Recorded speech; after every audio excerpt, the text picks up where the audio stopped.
good morning, good night, good evening, good afternoon. I don't know where you are in the world. It could be any time of day. And whatever time it is, I want you to make it really good. Okay? How's everybody's impulsiveness going? Hope that's going well. Running out of time for Sag season. So tonight, as scheduled, I think I scheduled it just chatting, but I realized that the tarot crowd is the crowd who's going to want to ask me questions. So I stuck with tarot, but I don't plan on doing tarot tonight. The only deck I will have out is my Thoth deck, and it's not for readings, it's just for reference, because I'm taking questions tonight. Hello. How's it going? Thanks for joining, by the way. It's AMA. They can be tarot relevant or personal or astrology. This is like a great night to be like, compatibility. So, or what's my chart? Or, roast me. I'm not trying to roast anybody, actually. I'm kind of evil right now, so I'm not trying to make anybody cry. Anyways, I am going to organize this deck, Ace through 10 suits and Major Arcana, so that I can go over it, because I will first be answering questions that I got on Instagram today, and then I'll be taking any other questions for the rest of the stream. There's not that many on Instagram, but the first one will probably be the longest, because it was about the Minor Arcana. So, ooh, I hate that. I'll probably still be here when you get up, though. So, yeah, and this is going to be mindless, droneless talking. It's irrelevant to anybody in particular, so it's perfect. Thanks for tuning in. So the first question is is asking to talk more in depth about the Minor Arcana and what the suits represent. Good night and sweet dreams. So, like I said, I'm going to sort the deck first and foremost, because I imagine if the floor is open to any questions, we will get some tarot questions as the night goes on. I should have straight up put astrology questions acceptable in the title, or what I was doing at all, instead of just the vague knowledge is power bit that I went with for no reason. Okay. Yeah, so once in a while I do actually like to sort through my decks and put them in order.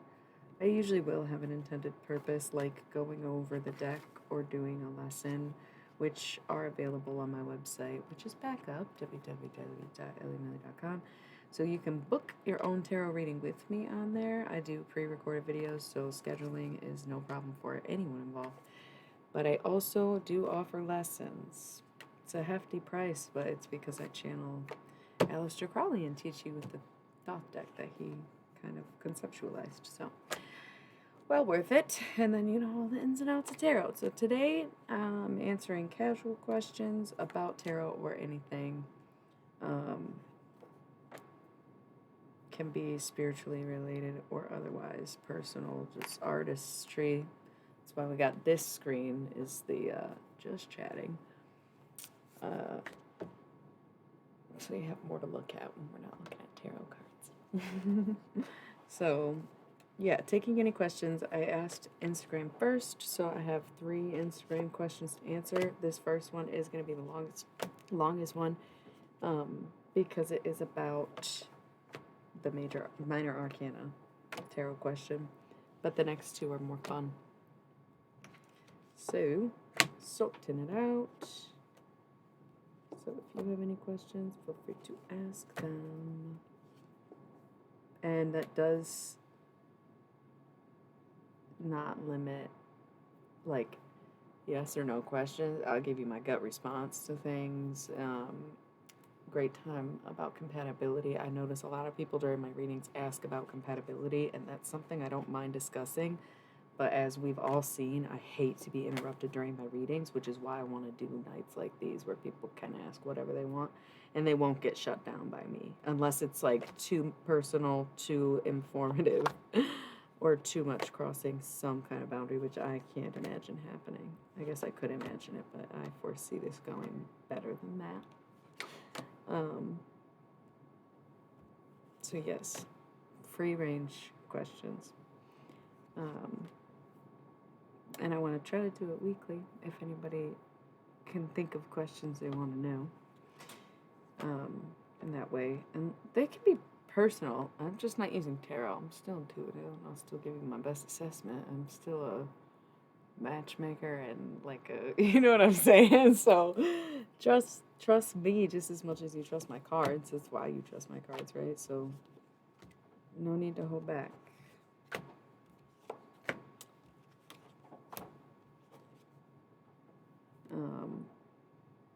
And yeah, I'm sorting my deck so that if there are any tarot questions, it'll be really easy. If you have specific questions about specific cards, or even my opinion on cards, because I know, some people are learning.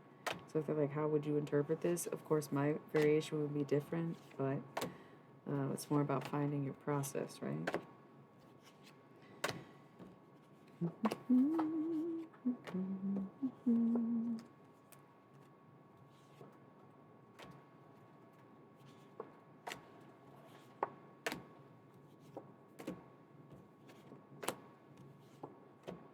Yeah, first question, in case you missed it, is about the minor arcana in tarot, because it is a little bit less discussed than the major arcana. So I feel like some people don't resonate as much with the minor arcana. I mean, like, I know hardcore readers do, but what we see presented to us on the surface of tarot is often the major arcana cards. The star, the worlds, the lovers, they're like almost tropes. So first things up is going to be the minor arcana. And of course I have the Thoth decks. We got extra cards, which we can discuss also if anybody's curious about that. And just because I split the deck doesn't mean I'm not about to put it in order. Sorry, y'all. Like I said, if you got any other questions, ask them. We got all motherfucking night. I'm not doing tarot tonight, so I'm sorry. But like I said, you can ask tarot-related or personal questions. And I will be doing this next week if you would like to think about that more before you ask anything.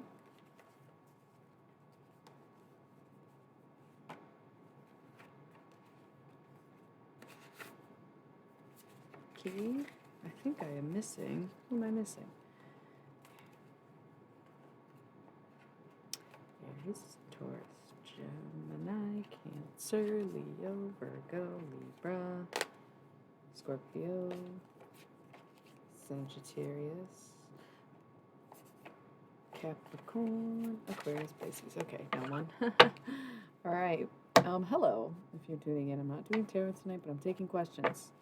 You got astrology questions, life questions, love questions, tarot questions, personal questions, as long as they're like appropriate. Because if they're inappropriate, you have to pay me for those.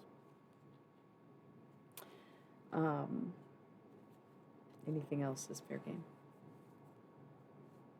Don't be shy now. Y'all are constantly interrupting my readings to ask me questions about yourselves and your lives. So now's the time. First, I'm answering some Instagram questions. This one's going to be the longest one because we're just like running over the minor arcana first, which is why I'm putting it in order.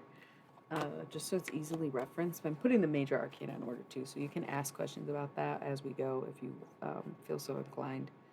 But I think the reason that the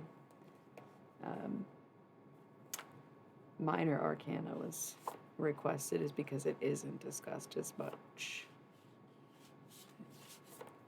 The next two questions, I believe, are nothing to do with tarot, by the way, which is why I'm saying they probably won't take as long to cover as this one will.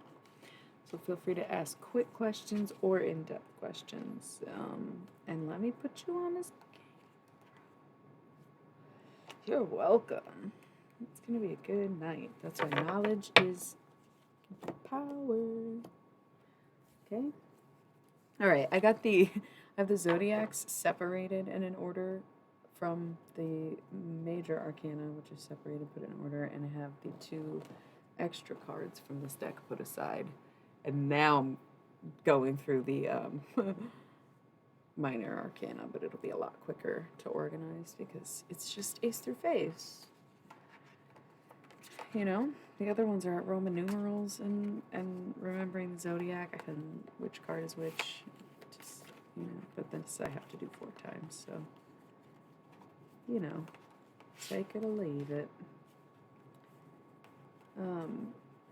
Really appreciate that y'all are watching.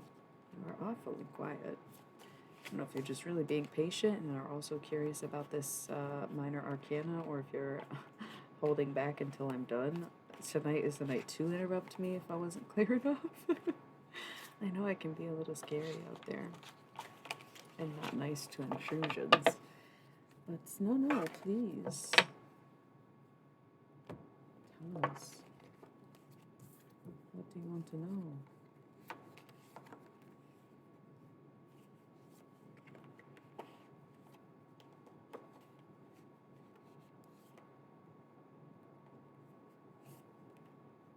Well, I appreciate the company regardless.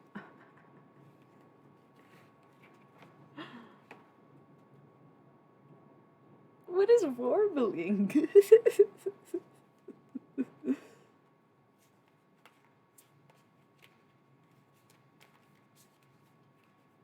Literally just never heard that before. You're funny and probably cute. Aren't you a Gemini? Hi. I feel like you've been here before. Obviously, if you could chat, right? It could be. Oh, yeah. Hello. I do recall. You?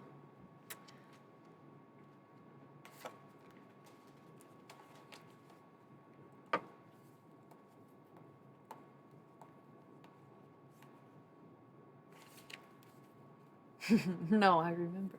I remember all my followers' signs.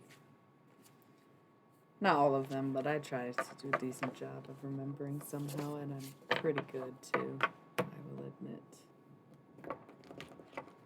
Okay.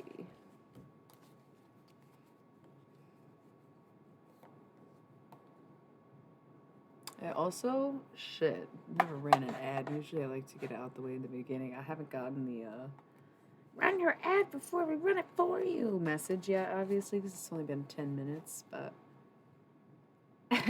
photographically thoughtful indeed.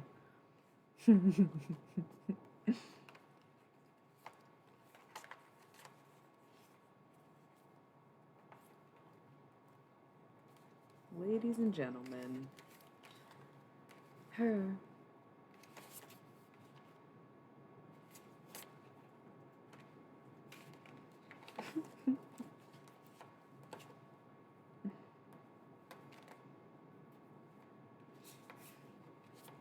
I think I'm gonna light some incense too. It's kind of a vibe. I need to stay centered because I've been a bit, how do you say, triggerable today, this week. We have not had any full-blown Tyler Durden episode, but there were some moments I at least wanted to snap my phone for no reason really at all. So, hashtag premenstrual dysphoria is a bitch no matter what you do. Make sure you read my book. Well, I don't know what you mean by that. I'm sorry.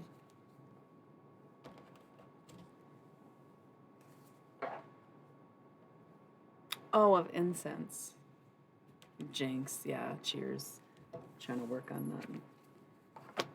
Speaking negatively, especially when it's mindlessly programmed into us. Like saying jinx when you say something at the same time as someone, but jinx not necessarily being such a good thing. Nor a very good Pokemon.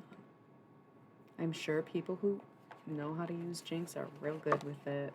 But at the same time, we all know that there's not much going on there. Okay?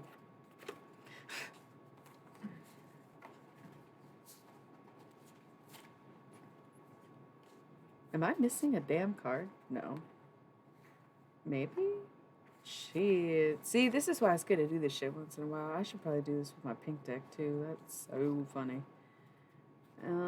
It looks like we are missing the Four of Swords. It's fine. I'm really not gonna go hunting. Oh, it's right here. I was like, I'm not gonna go hunting for it, but it's whatever. At least I knew what it was. I realized in my research about this deck, like years into using it, I realized like I didn't know some of the cards because I had been missing them in my original version of this deck. So at least it was a card I could remember off the top of my head, so I knew what was missing. You know what I mean? Okay, now I have my piles organized. Y'all don't even know I'm about to put you on a fucking. I don't even know if y'all deserve it, but I know my subs do. So you know what? I'm gonna do it for them. And my followers too, obviously. We're here, aren't we? Okay, sorry, I'm teasing too much. I'm not trying to be anybody but my fun, loving, beautiful self. But that's a little bit of a challenge sometimes, and we know that. For me, and maybe for others as well. So let's not let me get too sassy.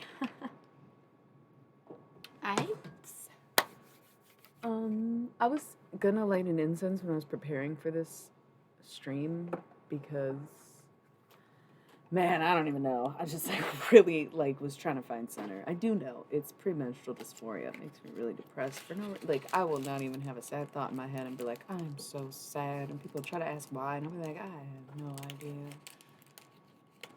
idea. Everything in the whole world, just like anything could be an excuse, right? Crazy. But I was very drawn to grabbing this orange box earlier, and I was pretty sure it was pyramids, and it is. Oh man, some smells take you back to memories that you actually don't mind to dwell in. Amen to that. Amen to the good times, which are very much indeed keeping me alive, unlike whatever Isaac Brock said about them killing him. I strongly disagree. Readjust your idea of a good time, right? If you wanna, you know.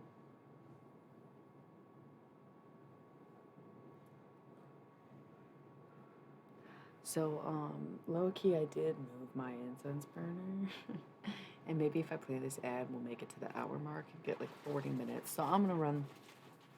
I know, but I haven't done it yet, and we haven't gotten into anything, and I gotta go put this in the. It's like a whole thing. Don't worry about it. We'll be back in 3 minutes. Feel free to drop any questions about the minor arcana specifically. Would be good first. Otherwise, random questions, go for it. We'll be back in 3 minutes with more on the minor arcana.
Okie dokie. Oh, We're Back is a great movie, by the way. If somebody were to ask me my favorite dinosaur movie, I would have to say We're Back.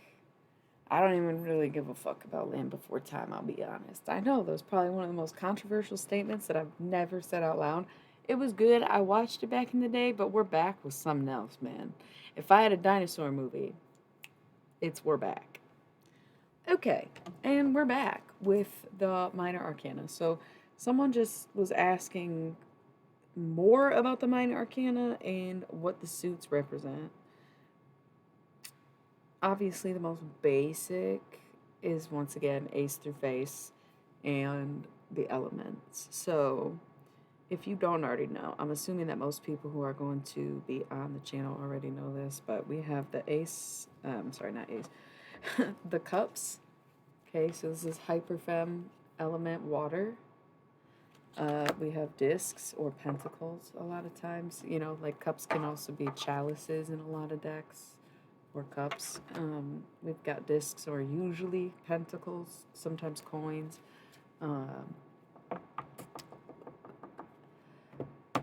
That's like the soft fem element earth. And then we have wands, which is pretty much usually always wands. Maybe sometimes knaves, or is that the knives and swords? Clubs, perhaps? I don't know. I feel like wands is typically just wands, but I am probably maybe mistaken on that. I don't know. Which is the hyper masculine fire element. And then we have swords, or maybe knaves sometimes.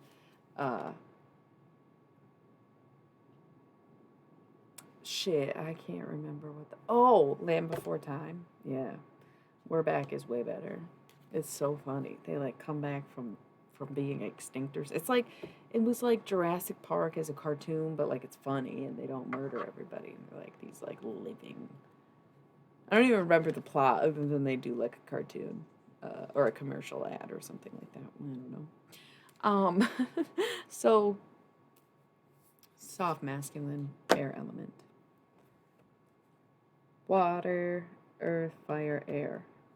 So I think the easiest way, for me personally, the easiest way to really master the zodiac and the tarot and vice versa was to take notes. Sounds obvious, but like some people prefer to read books, watch streams.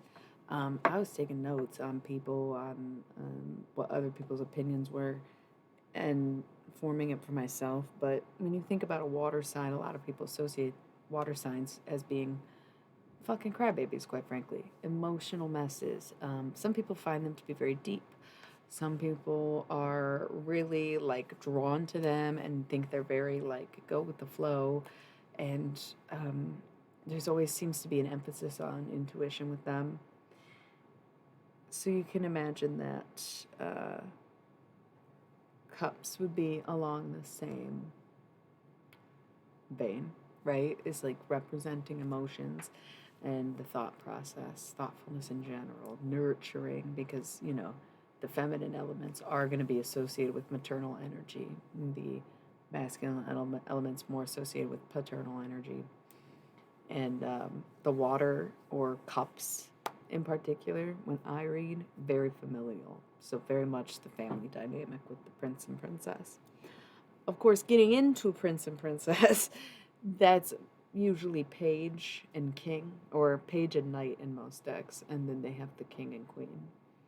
I like this deck because it's princess, prince, queen, and king, because I feel like page is the page card's always masculine, but so is knight, and so is king, and it just... I like that Aleister Crowley switched that up, you know? So it's the same for every element, you know, they got the ace through face 10 and then the 4 family cards. And each one is going to be different in pretty much every tarot deck.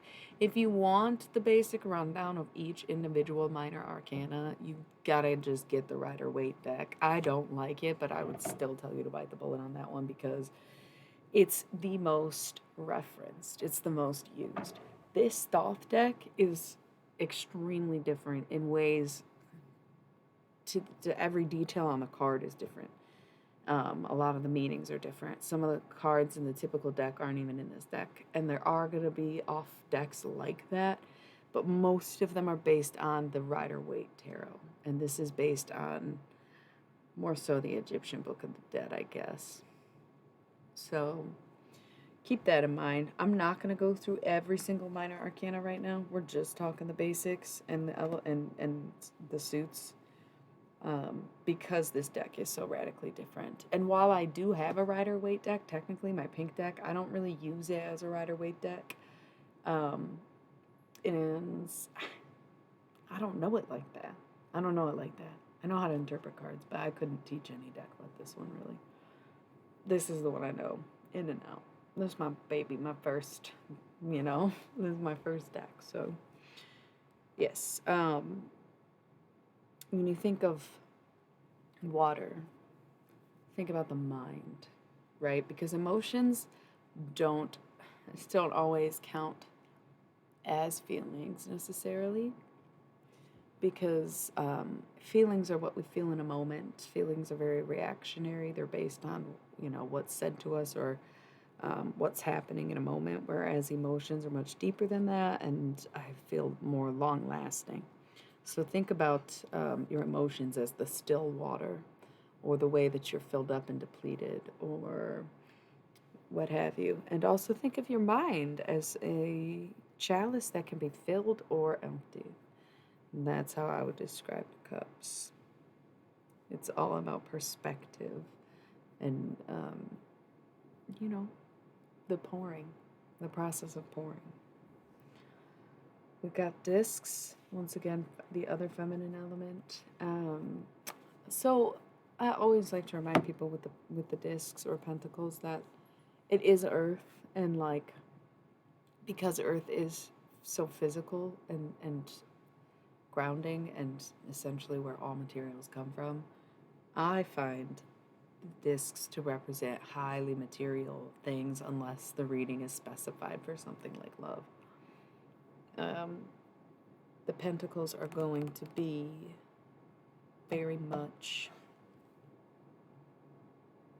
things you value in any regard, but in my opinion, or in my readings, they are tied mostly to money, material things, and physical goods. That being said, it's a lot more simple. That's why I say that the water is the hyper femme, whereas the earth is softer femme. It's a little more stable energy. It's less consuming, even when you think about ground or water, earth or water. Earth energy is it's not masculine, but most of the earth signs I know are pretty masculine, and most of the water signs that I know are pretty feminine, it's like non-binary energy, but it is femme, right? Because it has a way different feel to it. And again, valuing something is to care about something, is very tied to emotions, but when it comes to tarot, like, people do want to know about their money. This is where your money's going to show up. This is where you're going to see your financial forecasting and whatnot. Even if a reader doesn't interpret it that way, they're pentacles. They have value, right? But once again, it can be anything in your life that you value or want to fall into place, essentially. But I do feel like the pentacles have a highly materialistic tie to them, because how else is it going to be represented in the tarot, right? Once again, we want to know. We want to know about our money. We want to know about our income, about the economy, all that. So how else are we going to know unless we do it? Then we have our hyper masculine. That's what I'm same reasoning or logic with the water signs, where most fire signs I know do have that like almost abrasive kind of masculine energy, especially fire signs. I was gonna say especially Sagittarius, because it's Sag season, where they're very notorious for the like harsh remarks and bluntness, even though there's really no intention behind it. It's because maybe they react slower to feelings in that way. But wands are going to be associated with feelings. As we were discussing the difference between emotions and feelings, this is more feelings based. This is like, where are you at right now? How do you react to things? Where your triggers come up, where your mental state comes up. It's not the same as perspective, because if you have a cups in a reading about, okay, there's like a situation and your advice comes in cups, it's advising you to either stick to the perspective you have on the situation or to change your perspective depending on which cup you get. With the wands, it's going to be like, this is how you're feeling about the situation. This might be what you're thinking about the situation, but this is how you should act on the situation.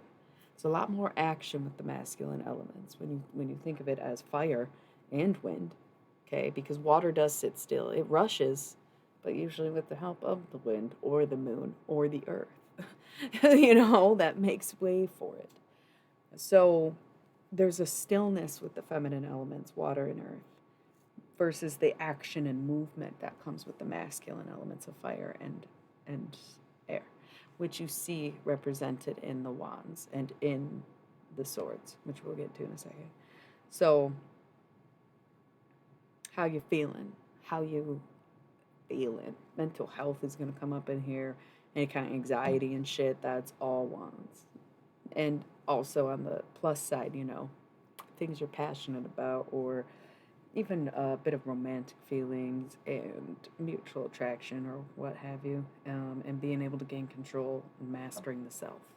Also very important with that. Becoming independent is also a good narrative with the wands. And finally, we have the swords, the soft masculine or the non-binary energy, where it's like they're not quite as harsh, intense, or aggressive as fire signs tend to be. Not that that's who they are. I think fire signs are still very sweet. They ice you down to warm you up, right? But air signs can be very calculating, and they can be perceived as colds just because they want to be neutral or reserved, which again ties very much into that soft, masculine, non-binary sort of energy, because they're not so upfront and theoretically not as destructive. Of course, a tornado will fuck your shit up. But when you think about like a bad wind or a bad fire, right, and they feed one another, yikes, that sounds like... No, I'm kidding. That's not all of what masculine means. But you get it. So thinking about air and even air signs, very adaptable, like I said, very calculating, skill-oriented, and pretty, like clever, right? So these swords represent sort of like challenges, right? It's like the things you face. Such things like the Ace of Swords is like an indication that knowledge is coming in. So there might be a lot of tact, communication, all things that are heavily air sign qualities as well. But it is going to represent the things that are going on and heavy on the taking action, right? Because if the wands are telling you when to take action, the swords are telling you how to take action, and where to take action, and what's worth taking action towards. Like picking and choosing your battles is what I always tell people when they get the Ace of Swords, but that's very much the process of all the swords. Is like, this one's not worth choosing. This one you might get indifferent outcomes. This one you'll probably definitely win. This one you might not. Varying levels of destruction. It's very creative energy, but it's also destructive energy. Okay. Cool. So I think that was a good run. That was pretty much as much explanation as I'm going to give without anybody getting specific. And no, I'm not going to go through every single minor arcana, because there's like 56 of them that does not sound that fun. But yeah, if anybody has any other questions, especially about the tarot deck, because it's sitting out right now, please do ask. And in the meantime, I'm going to go to Instagram to read our next question.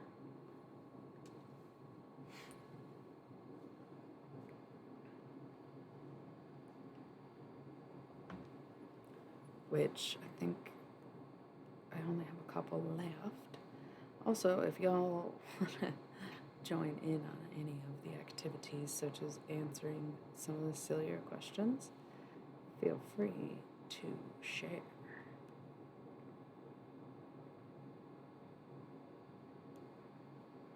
I like this question, actually.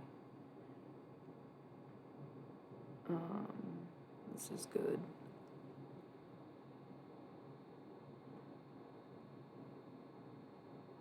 I am taking a selfie, I'm sorry.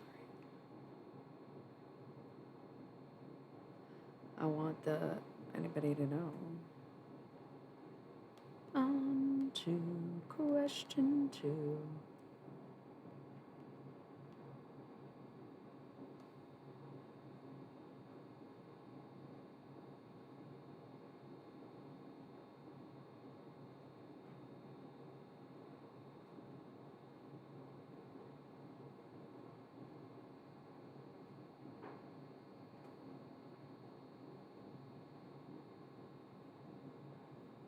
Perfect. Okay, and the long-awaited question is, I don't know why there's like a bread emoji. If you were a weapon, what would you be, and in what scenario would you be used? I do like that question. That is a good question. That is a question, to be honest, I've never really thought about. Interestingly enough, I feel like I have mixed answers or mixed feelings on this question because, okay, if I'm a weapon, does that mean someone else has to use me? Or should I be thinking of a free roaming weapon? And if I'm a weapon, how could I use me? Unless I am inventing my own weapon to represent who I am as a person. So if I were a weapon, that's a loaded question. Pun not intended, but I liked it, and I stand by it. Oh yeah, this is gonna require some consulting with Miss Mary Jane. I certainly would not be a gun or a bomb because I think that shit's like low-key kind of lame. And I'm not really opposed to be like a sword or a knife or something. But I think I'd invent a weapon. And I also forgot my laptop is dying. So I am at 60 seconds. I'll be right back. My bad, y'all. I need to sort that out for myself. Thank you.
And we're back and charging. Great. So, question is, what weapon would I be? My weapon of choice I always thought was a hammer, and then I realized how hard it is to use one in that way. Not saying how I know. So like naturally I want to say hammer. But once again, I feel like if I were to be a weapon, it would be one that doesn't exist yet, or Rose McGowan's gun leg in Planet Terror, or whatever the fuck. Something like that. Even though I said not a gun. It's like, well, if I was some woman's leg, maybe. Right? Or like a weapon, kind of like Bravest Warriors, okay? Very niche reference. Mid-aughts YouTube cartoon hangover show. Same people, same network that had Being Puppy Cat, which is like on Netflix now. It's so crazy. But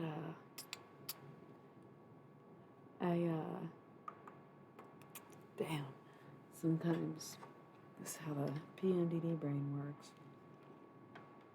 It doesn't. Okay.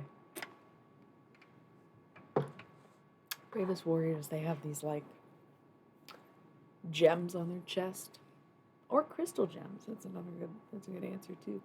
Where you just they rub them on Bravest Warriors, and like these like animal weapons come out. So like one of them has a dog, one has a cow, one has a bird or whatever. And then the animals form into like physical weapons they can use, and they can attack. I'd probably choose one of those. I'd probably choose Danny's hawk from Bravest Warriors, or Amethyst's whip in Crystal Gem Show, Steven Universe. So what scenario would I be used? Well, obviously in defense against the world, for the greater good, for humanity's sake, in defense of myself or others, more importantly. And yeah, for heroic purposes, I think that would be. I'm trying to join the good guys team because I've just been a villain too many times in too many stories. I'm over it. Because half the time, I just don't get to say my side, right? Does that make someone the villain? Only if they don't make it right. Is the Grinch really a villain, or... right?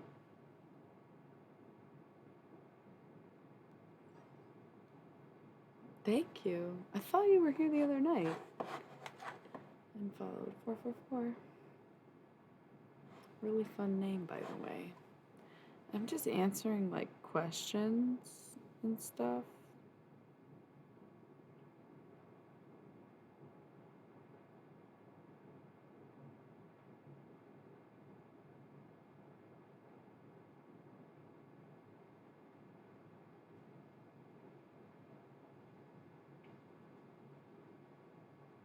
Wow, I worry about the next generation of youths, to be honest. It's fucking terrifying what these people believe.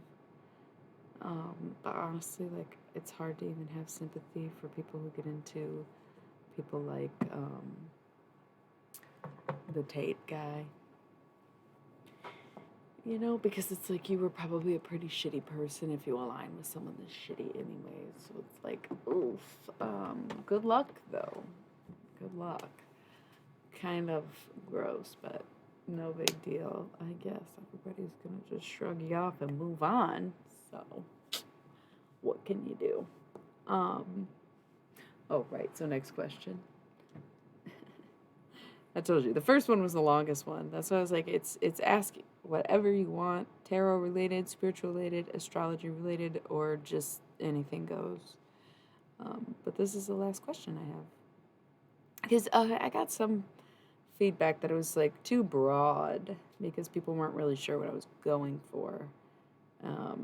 So I might, instead of asking again next week, well, I might do both, where I ask if anybody has any questions in particular, but also probably do a poll of what maybe people were curious to discuss, so that it isn't as open-ended. But yeah, I'm taking questions tonight.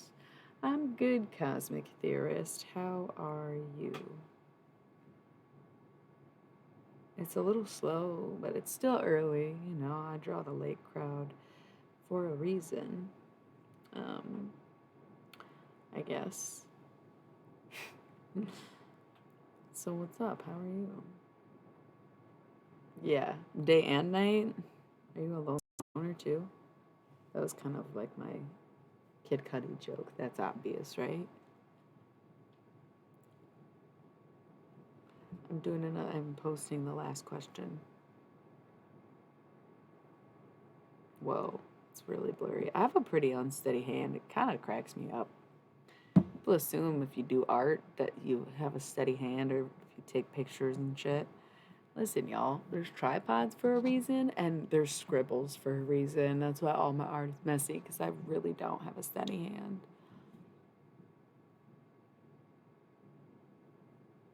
Behind the scenes selfies. Oh man, that looks really bad. Yeah, so this next question, just to jog y'all's little, not memories, what would be the word? Ideas. If you got any silly questions, or if you want to answer this one, or the weapon one. It was like, if you were a weapon, what would you be and why would you be used? This one is, if you could be an animorph, which animal would you morph into and why? People got the good questions, okay? There's some good questions. The minor arcana, listen, go back to the beginning of this whole thing and whatever. Watch that later, but let's look animorphs, okay? So, I don't know, instinctually, that's such a good one because you would live long. But what if you hated your life and you're like kind of hard to kill because you live so long and have a shell? I would love to chill in the grass though. I think about Death's Garden all the time. So being like an ancient being on planet Earth, tortoise would be fucking dope. I was thinking something that flies, like maybe a bat, eat fruit, suck blood. Yeah, tortoise do be eating lettuce and looking wise. I love that. I also eat lettuce and look wise. It's the sweaters. Um, Real casual jokes in there. I liked it. I liked it. Don't take it too seriously just because it came out monotone. Um, Thinking bat. Like I wouldn't really want to be a bird because they're annoying and not nearly as conspicuous. Plus, I'm nocturnal as it is, so might as well stick with that.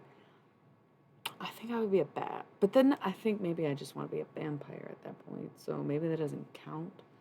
So if I were a mythical creature, would I be a vampire? And do I even think vampires are mythical? I don't know. I don't know. I like scooted my laptop and it was like fucking whatever. I don't even know if I would say gym floor or like sus chair. um Something that can be fast because I was thinking about a bird because obviously the power of flight and then like I realized bat would be a better choice. That's a good one. Or the weapon is a vampire and the bat is the animorph. Or no, I think I like your way better. I think I like your way better, to be honest. Um, like I love the answer tortoise. I thought about like a fish or something so you can breathe underwater, but the ocean is a fucking scary place, man. And a lot of the, yeah, crustacean. A lot of those sea creatures really don't live that long. Like, what if you were like being a lobster and like got knighted? Yeah, yeah. Not if they're food though. You know, one false move and you end up in a tank in a fucking grocery store. Like, fuck, dude. Um, Shark would be cool. Here's the thing. I'd kind of want the benefits of like, I'm not saying espionage by any means, but like, imagine the things you could do or accomplish if you could just like get into any room. Like, is that a selfish thought that I would want to be an animal that would help or assist my human life? Like, crawl space you can't fucking fit through or something. You become a bat, you go through it, and then boom, you can be human again, and then bat, you can leave, right? So I feel like if it's in the ocean, it just takes out any practicality of truly being an animorph, other than it would be a sick view to be able to just ocean it up. But at like a whole lifetime of being an animorph, I would not commit to it. I don't think I would commit to an aquatic animal. Maybe an amphibian, right? What am all amphibians can breathe underwater and on land, right? Isn't that what makes it an amphibian? So like a frog, or they just live in water. They don't breathe in water. Something like that. Oh my god, that is such a good idea. But does it have to be wet though? Like how long can they live outside of water? Like I know they're escape artists and stuff, but how long can they actually live outside of water? Because that's a good one. Octopus kind of fits almost all the bills. You're not wrong. You are not wrong. I kind of want to know though, how long can a octopus live without, like, out of the water?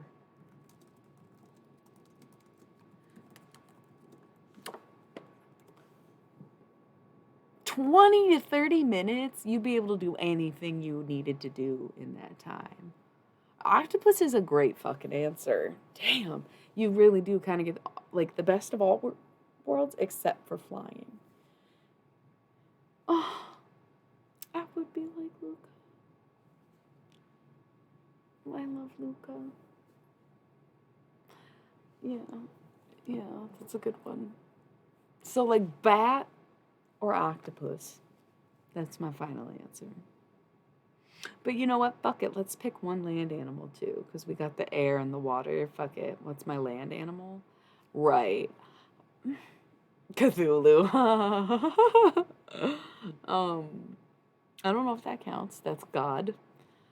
But if I had to pick a god, maybe I'd pick Cthulhu. I'm not sure. So cute polar bears, sure. Polar bears are like bitches. They're like the sharks of the Arctic or wherever they live, whichever pole they're at. Um, I wouldn't like it though. What the fuck? Okay, so here's the other context of Animorph. I keep thinking of the animal's natural habitats. What the fuck you gonna do as a bear? You're just like going to work. Animorph time. You're a fucking polar bear in the middle of the city. Like, what are you gonna do? What are you gonna really do? That could go for any land animal, but again, be practical, stay small. If you're a squirrel, do you know how much fucking like, or a mouse, how much damage you could do? But you'd be so easily killed that you would need something equally practical but less defenseless, right? Okay, I got it. I want to be a snake. I would be a snake. If it was bat for air, octopus for water, snake for land, because you can just slither anywhere. And oh yeah, cat was kind of my original answer, and then I was like, fuck the cat, be a bat. I think you might be right about cat, because then if you just want to cuddle, anybody will cuddle you, right? You'd be like, hey, you want to cuddle? And be like, no, not right now. And you could be like, what if I was a cat? And they'd be like, done, get on my lap. um. Okay, so the anime. Oh, I don't know Junie Tess. I don't think I've heard of that anime. Um. Yeah, so a cat or a snake, but leaning towards snake. I have feet. I know what it's like to be a cat. That's cool. Because I'm like, would I be a venomous snake? Because that could also be very helpful. True. Puss in Boots was one vicious cat. He was pretty much venomous.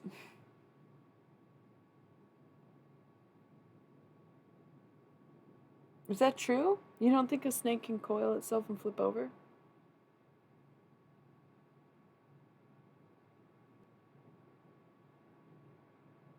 They roll and slide and shit, I don't think. They're not that fast, though. you're not wrong. Like, cats are probably way faster than snakes. Unless snakes, what would you call a slithering run? I have no idea. Do snakes do that? Yeah. They would never have the chance to. That's my only rationale with that one. I just simply wouldn't let them. Ooh, I thought Master Splinter was a rat. He's a mongoose. The fuck?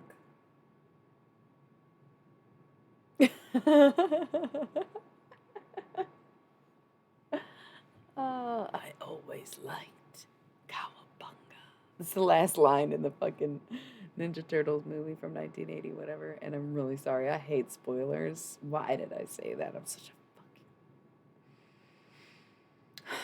This is what they mean when they call me toxic.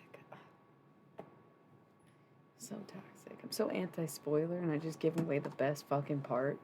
The best fucking part of the Teenage Mutant Ninja Turtle movie from 1986. That's some bullshit.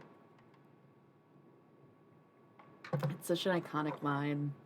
And then it just took it away from anyone who hasn't seen that movie in 20 years or didn't know it existed. Oh my god. You are so right. That'd be so fun. Here's the thing though. If we're anamorphing, okay, that'd be sick. But if you don't live somewhere where you can just get eucalyptus leaves, are you fucked? Or do you just not get to be, like, what are you really going to enjoy as a koala? They are pretty much like super vicious attack dogs, though. So I feel like it's still a legit answer. And I'm also a lolly koala bear. So, pretty cute. Stalker. No, I'm just kidding. Am I kidding? No, I'm just kidding. I'm kidding.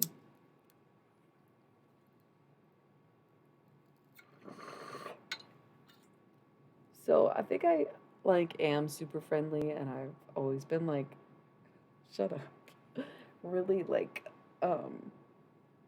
eager to make friends and be friendly and extend myself to literally anyone at any given moment. And so recently, I'm trying to get better about that in general, but more recently, I realized that the less you offer people, the less they are there. Oh, that's great. Let's do it. 1 second while I toss this off. I was talking about stalking recently and didn't realize that having stalkers wasn't as a unanimous experience as I thought it was. Though, fuck, I did not pay attention to how long we had before we had to roll the next ad. But I rolled a minute ad like 20 minutes ago. And I feel like I could roll one now, and maybe we won't have to for a while. But I forgot to check how long it is that we have. Let me think about my big three. Let's roll the ad. Let's roll it so that we don't get cut off. And I'll promise I'm going to pay attention to how long they tell me I have this time. So I will be right back again.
Okay, so my big three is Taurus Sun, Aquarius Moon, Scorpio Rising. So we could just say that my three actually fits my three. Not sure there's really any fire element animals, but like I guess like like the things that live on hydrothermal vents or like anything that lives at volcanoes, volcanic sites, um, fire ants, um, demons. Okay, so my Aquarius would be the bat. I feel like that translates well. No, I have no idea. There is like Chinese zodiac is animals, and then there's like this website that we used to use back in the day. It's like primalastrology.com, and I don't really know how legit it was, but it would tell you based on your birthday what your spirit animal is. And I'm an ostrich, and I resent it, but I also definitely agree with it. So, what are you gonna do? So you can check that out if you want to. Like I said, I don't know the credibility. This was like before, I don't know, the boom of this kind of stuff. So it was just casual bar talk for us at the time. It wasn't something I was into like that. But they had some good insight on it. I think they did a good job comprising the list. I just, like I said, I don't really know the origins of it. Other than that, um, exactly, ostriches are fierce. They got their head in the sand as long as they can. They'll stay out of it. But if you encounter them and piss them off, then they're coming at you with them talons, bro. So, yeah, I would leave my head in the sand if I were you. You know what I mean? Just kidding. So you can look at that. And then the thing with animals in the zodiac is like a lot of the zodiacs are animals. Like Aries is a goat, Taurus is a bull, Cancer is a crab, Leo is a lion, um, Scorpio is a scorpion, Capricorn's a water goat, which is like, I guess, a mythological fucking, right, mythological creature. And Pisces is a fish. So, a lot of them are animals. So I don't know if there's really animals that are associated with them beyond the ones that are. It's kind of funny though. The ones that aren't are like the water bearer, scales, fucking centaur, whatever the fuck. Not a centaur, but the archer for whatever reason. They're just random constellations, I guess. But yeah. I don't know that there's really much more with animals in the zodiac.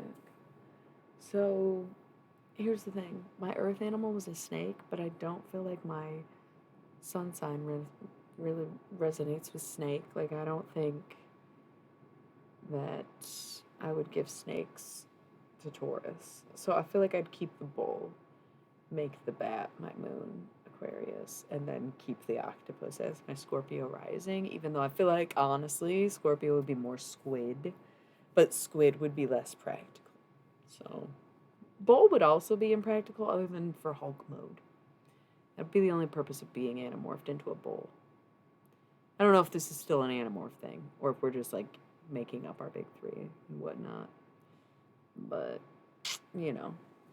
So, yeah. Do we have any other random questions or Taylor-related questions? More astrology questions or questions for my weird ass, too? Questions about anything I do. And if you don't know what I do by now, I just don't even know where you are anymore. Gosh. So, any questions? I'll also take brief questions for dead people if you guys want. Because I don't really do channeled messages in my routine. My schedule. It is a routine. I hate it, y'all. I hate forcing myself to stream when I don't really feel like it. I didn't do hardly anything today because I knew this was going to take everything I had in me. So you're welcome. And maybe it's a blessing that there's not too many questions tonight because maybe I don't want to do it all night. Who knows? I don't mind though. Thanks for sticking with me, y'all. Much appreciated.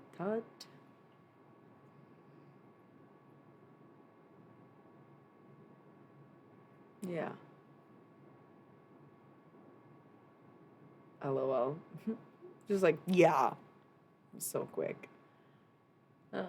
Sundays I do 3 decks, and Mondays I do 3 decks. It's a new scheduling, but this is like my 3rd week coming up doing it. Yeah, yeah, yeah, yeah, yeah, yeah, yeah, yeah, yeah, yeah, yeah, yeah, yeah, yeah, yeah. Or yeah, yeah, yeah. I think it was more yeah, yeah, yeah, like the second one. No, I have never wondered that, but now I do. I haven't taken much time to like look at up close. That's actually a good point. So yeah, my regular streaming. Yeah, I don't know shit about astronomy. I don't even know that much about astrology, to be honest. So astronomy is its own whole thing. But my general streams are readings for anybody. I don't like doing individual stuff. I think it's weird to put people on blast or to like allow people to have such access to you at any moment. Yeah, right. What if that's really where the zodiac comes from? Is like there's like different species of like extraterrestrial beings that live within these constellations of the zodiac and project their energy into certain people born when they're aligned with planet Earth. I love this new theory. This is why I want to have nights where I don't have tarot. It gets even weirder. That's not true. Channeling aliens is probably as weird as it gets on this channel.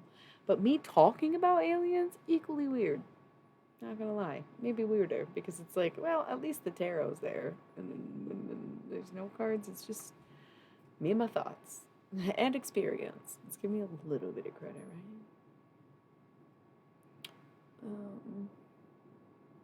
I was kind of saying like my general streams are Sundays are kind of like the weekly insight and what's going on in life thought deck that we were just looking at and I still have out. The Halloween Oracle for Shadow Self readings, and then what's the other one? God, I hate the PMDD brain, man. I get brain frogs for like a week, sometimes more days on end, where I'm just like, the fuck. And if you've seen my streams before, you kind of can tell the difference between nights where I'm like super engaged and fun and interactive and hot and friendly. And then there are some where I'm like a little more, and a bit more, bleh. And then nights like this where I'm like,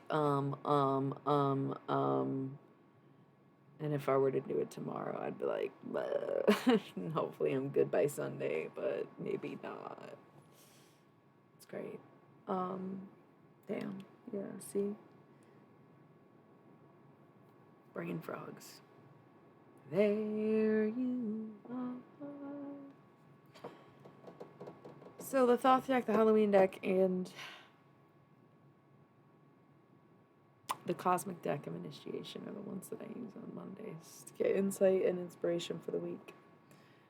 I'm sorry, Sundays. See, it's so bad. I mix things up, and you can be like, oh, it's because you're stoned. Like, trust me, bro, I smoke weed in all my streams. It literally hits me. Waves of exhaustion, fatigue, brain frogging, fucking mind blocking, physical pain, just completely stopping what I'm doing. Like, it fucking blows. But you know what? Every other job I've ever had, I had to work through days like this, so I'm trying to do that on my stream. Partially to prove a point before I continue the work on the book that I'm writing, which is surrounding my PMDD, but also ends with aliens. So should be a good read, and is mostly true. We call it science fiction, because it's not necessarily fiction as much as it's asphyxiation, right? God, I love that. Yeah, that was good. That was good. So that's cool. 111, ready? And then another 1 1. Love it, don't we? Yes. So yeah, it's quite the time. So I'm trying to be more regular, and that's why it's taking me forever to even fucking spit out. I literally repeated myself. You can watch my last 2 streams. You can see it until tonight. Which again, this is like a week out of every month. So I have a choice. I can't take half the month off every month. Never have been able to. prove to myself I couldn't. It's horrible. Which is why I'm working into the routine to have a night where I stream and not do tarot so that I can still be here without using too much of my energy and draining myself. And that's also why I picked 2 days to split my 6 decks up. Because when I was streaming more, it was going well and I didn't mind it at all. I never think I'm exhausted until it's too late. I was kind of streaming like every night or any night I felt like it, rather than forcing myself to stream when I didn't, like I am working on now. But it is exhausting and it is a lot of energy, and the decks were getting tired quicker, if you will, because, Spirit will usually call to a deck or someone will be there to say, I want this one. And after a while, after like a week or two straight with every deck in the mix, it just gets to the point where there ain't shit else to ask. Like, there just is nothing left in the decks, or for me to interpret, where they get tired. So, took the break and decided I'll just split my 6 decks up into 2 nights. And yes, they are always general readings, right? So, I don't know why I'm playing with this. That's the thing. It's like, whatever. Maybe there is some channel messages that'll come through. I guess it's, that could be the sleepiness. Duh. I might do some just regularly channeled spirit messages tonight, or the nights that I do this, because those often do come with ease, where if I can check out a little bit and just talk and not have to put conscious effort into what I'm saying or the actual interpretations and calling of random energies, it's very much less exhausting. But it is hard with the PNDD to recognize what is spirit and what is my body. No matter how much I align them, the process is getting easier. That's healing, but man, that shit can be painful. So let's check in, I guess. I'm hearing something about the desert. And I have Babushka coming into my head, which is funny because right before I did the stream, a friend of mine referenced that song. Well, not that song, I'm sorry. They referenced babushkas. And I thought of the song at the time, but it wasn't stuck in my head until right now. Hey, Dom. I'm good. How are you? We're doing no tarot tonight, but I'm taking questions. If you want to ask questions about tarot, astrology, or just like random thoughts that you want to know of mine, I'm good. Oh, to the how are you part. There's a delay, so pardon my first reaction. I thought you were like, I'm good on any questions. I'm like, thanks so much for your input, but you simply were answering, how are you? Yeah, I'm a bit brain frogs. My brain is full of frogs. So I'm doing my best. We're doing a little channel message from Spirit or somebody. I don't know. Getting some vibes about the desert. What was the other thing I was saying? And then I opened my eyes and Dom was here. I don't know if you live in the desert. That'll take literally all night and this whole stream. But it might, you just like, you hit a specifically odd, I don't want to say special interest, but you're asking the necromancer what they think happens when we die. So, like, I have so many answers. And, like, family, do you have any other questions before I commit to answering this? I literally could go on for days. Oh, that's exactly why I'm doing this tonight. I'm just taking questions. I'm not using tarot cards. I have my cards out if you want to know anything about the meaning of tarot cards, or if you, I'm sorry, that was a little confusing the way I phrased it. Yeah, so feel free. Okay, sorry. You're also both blue. Why does Twitch do that if it's like random colors? But then they'll pick like the only 2 people chatting to have the same fucking color, even though they got a rainbow scale of like 15 different shades of everything. That's okay. We're not going to really dissect why Twitch does the things it does. They code better than I do, right? Cheerio. Cheerio. Oh, you can control that? Somebody else said it was random and that sometimes the colors will appear different to me than they do to the person on here. Gosh, see, and no one even knows what's going on. Kind of kidding, but are you? Okay, that makes sense. Cosmic theorist, color master, they go hand in hand. All right, The Page Master also was one of my favorite movies as a kid. I like this one much better. Is this cool? I like this way. Green is fine, but not every shade of green is good, whereas pink is great and every shade of pink is good. So, I really like that one. It goes with the vibe and aesthetic more. Like the blue and pink of y'all's screen names kind of like go with the whole thing, and the green is just, look at it, it's just throwing everything off in a way. But also, is this a pride flag color combo yet? Because it's nice. Is anybody using that? Oh, I think it's the poly people. That's no shit. No shit. What do I like? Love that. Okay. Hold on, I'm looking real quick. Yeah, that's the poly flag, but it's pink, green, blue, not blue, green, pink. That's fucking, I'm hilarious. Okay.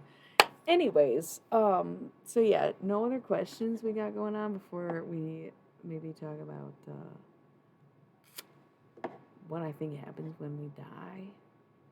I think it just depends. That's the thing. I used to, okay, let's give some background. Okay, because I've always been fascinated by death and I did not really understand why, but looking back, totally makes sense. I'm Catholic. The whole thing is death. So, of course I've been obsessed since like as long as I can remember. It could be like some kind of depression even. It could have been my own cycle starting before my menstrual cycle began, but I've always been obsessed with death. So, I used to think about this a lot. And I used to, as like a young Christian, loving child, I just kind of believed that anything you believed happened when you died is what happened. That to me was the most logical. Like if you think you're getting into heaven or hell based on your actions, then that's probably where you'll end up. If you think nothing happens, then sure, nothing will happen, etc. So I think that was like a child's way of coming to terms with death, right? Like being able to be like, oh, well, if I believe in heaven, I'll go to heaven. Cool. Love that. And I'm like, why can I talk to Jesus if he's dead? Because that's where the necromancy began, right? Was these contemplations. But once again, being so Catholic, you'd be surprised how much I've thought about this over the years, right? And how connected I've become with the necromancy. That's why I was like, yo, you asked my specialty, and here's my expertise. What is Bardo? A bardo. I don't get what you're saying, but yeah, we'll get into it. So, thank you. Okay, I was like, what? Um, so I just thought, whatever. And also, the experience and actually dying are two completely different things because I think I've been dying, but lived, and a lot of people have. But of course, based on how you do it, you see different things because I've talked to several people who have overdosed and been pronounced dead and brought back, and they've all pretty much said the same thing where they were in like the most peaceful sleep. But that's also like when you're under the influence of drugs because I've also been in surgery and woken up and forgot I was alive and in reality, like waking up being like, oh shit, where the fuck was I? Just on their hospital anesthesia. So if you're doing hard drugs that make you fucking pass out and die, then I imagine that influences your experience of death, right? But I've like been on the edge of death. Okay, I was kind of getting into this in November, but I was getting trolled. I got trolled off fucking Twitch for a little bit. I was so sick of it, but I was trying to open up and tell parts of this story about what had happened to lead to my near-death experience, which was like truly walking the line of death. No. Thank you. I don't know. We'll just call you Mosa. Thanks, Mosa.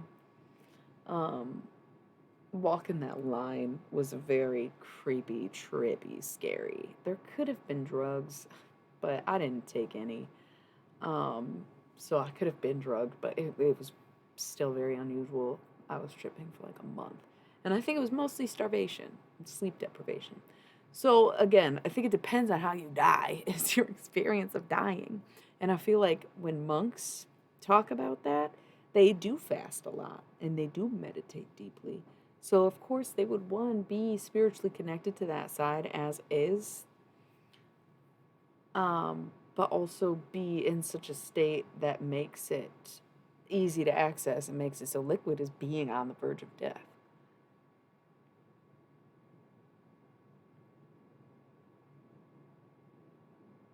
Yes, that's what I mean. Where when you get to that level of no consciousness, buddy, it changes people, you know? That's like, okay, so talking about the evolution, what I think happens when you die, while also talking about the experience of death. We're going to do both of these at the same time because they're clearly relevant.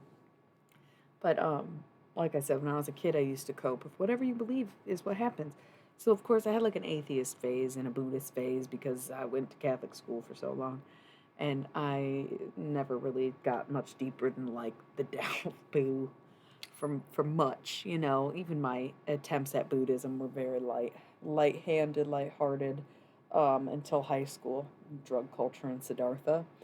Um, but you know, in middle school when I was exploring the ideas of religion, I was leaning more towards the Eastern ones because they seemed more encompassing of like all world ideals rather than one Christian perspective that I had been used to because I was exposed to other Christian religions growing up, right? So, um, um,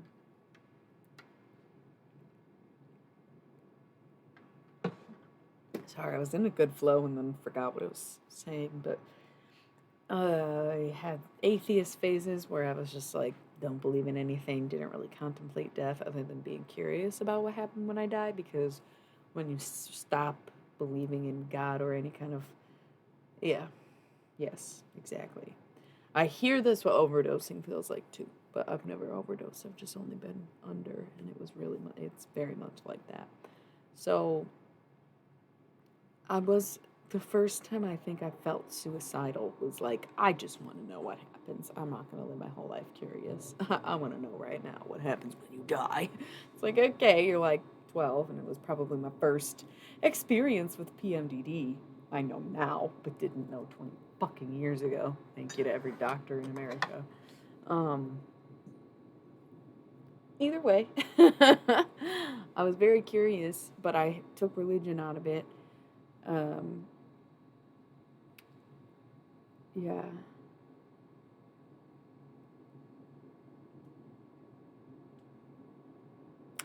That, okay, that's different. That, uh-huh, uh-huh. Um, the alien state really seals it for me.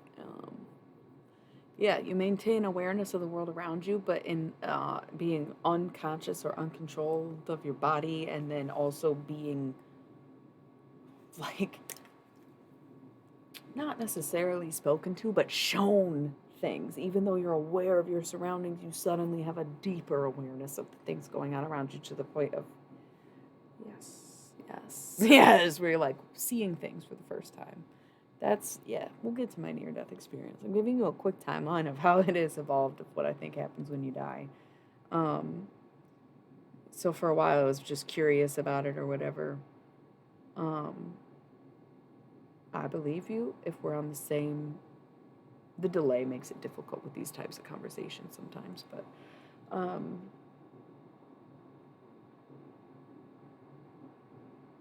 okay. As a near death experience, I guess I'm a little confused. We all seem to be on the same page with the anesthesia nap death experience, but I'm a little confused on what you're saying. But it reminds me of my near death experience where I was like tripping for a month and was seeing the factory and the squids and the fucking surgeries and the chakra doctors and fucking descending into hell and seeing the fucking hellscape is the same as reality. And okay, that's why I was like, I thought you meant that it was more like the nap. Hear me out. Don't know if you can relate or anything, but it sounds like you experienced something more similar to a DMT trip, which would lead me to believe that when you passed out, your body released DMT as it does when you sleep and you dream. Like dimethyltryptamine is a natural substance in many brains. You know, that's why we know what it is. Isolate the chemical, and then to recreate it, for a long time they had to use frog glands until chemists figure out how to synthesize it, right? So um, that would make sense. But that's the thing, people who trip on DMT recreationally or spiritually or whatever the fuck you would really classify that as, give a similar description of like an entirely other reality in which you were like unconscious but conscious. Okay, that's what I was like. I don't know if you can relate, but if you look up DMT trips, actually, yeah, if you want to, you can look that up. I've only seen bricks really. I've never blasted off on DMT, but that doesn't mean I've never blasted off, you know. So, um, right. So if you were unconscious, yeah, it sounds like it was like DMT. You may have actually fallen asleep and or your brain thought you were dead or something.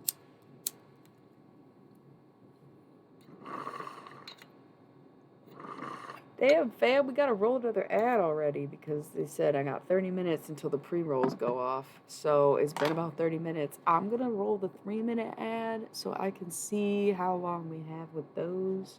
See if it's longer than 30 minutes, because if it isn't, then we're gonna go back to the 1-minute ads because, yeah. So I'll be right back.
Okie dokie.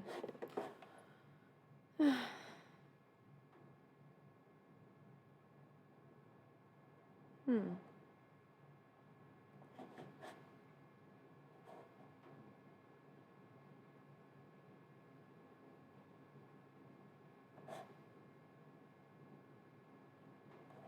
Mm-hmm.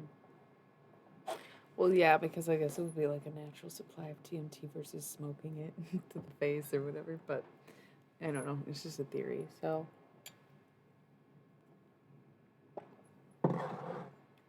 there's clouds in my coffee, clouds in my sunshine.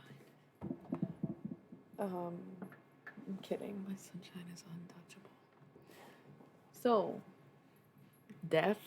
That's where we left off. That was a long 3 minutes, and then I took a second to read this comment like 3 times, and then read it 3 more times when I came back. So I was trying to really comprehend it all best I can. It's the brain frogs. Forgive them, please. But yeah. So I think I had a lot of thoughts about death in like elementary, middle school, and high school. I was just like too busy to care, but also was doing shit that could have definitely got me killed. So it's that kind of like fearless freak energy that like ain't afraid to die, don't care what death is. People were dying around me. It was kind of like almost like traumatizing in the sense of could be me, could be any of us, could be fentanyl in the drugs, could be fucking drunk driver, could be a fucking shooting or something, you know. So I think I was very desensitized to it through my teen years. But when I started experimenting with, like, not just drugs, because again, the drug situation is very much take a nap and never wake up vibes. When I think back to my early days with substances being mostly pills and weed and alcohol, and when I started to get into like the psychedelic stuff in my later teen years, mid-teen years. Um, I feel like it expanded my understanding of science in a very helpful way. That I figure because matter can never be destroyed, only be created, or like energy, same idea, right? Where it has to transfer, then I think I applied as much science as possible to death in the same sense of your body dies, but your soul never dies. But does that mean you remember anything or you just inhibit something else?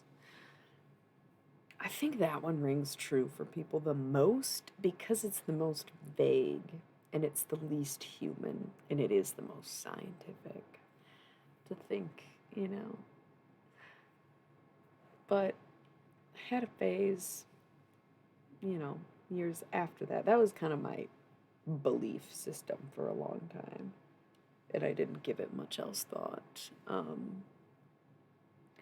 I guess I started feeling like I was talking to dead people in my really late teen years, early 20s, but I thought it was just like connected to a few souls, and I thought of them as souls, very much as souls, and felt like they had energy. Occasionally see them in my dream. One time I had a full blown warm body apparition in my bed. That was one of the top 10 most creepy experiences I have ever fucking had. And I know top 10 seems like a long list of creepy experiences, but you would be surprised because define creepy too many different ways. Too many different ways. Either way, when I did less recreational drugs and even had a bit of a mental break and technically almost died, but like it was a weak ass near death experience from my own experience, okay? But at that point, I took some medication for a while to kind of help me sleep through the night, and I would get these deep ass sleeps. This was like 5 years ago, where it felt like I was dead at night. It was the same kind of anesthesia feeling we were talking about, or feeling like you forgot you were gonna wake up. And it was like every single night, and I felt like I was dying, being enlivened in the morning every fucking day. Did not take the meds that long. Don't think they were really appropriate for me, but that's not this discussion, right? This is about death specifically. So I think I took on this, like, nothing happens when you die attitude at that point.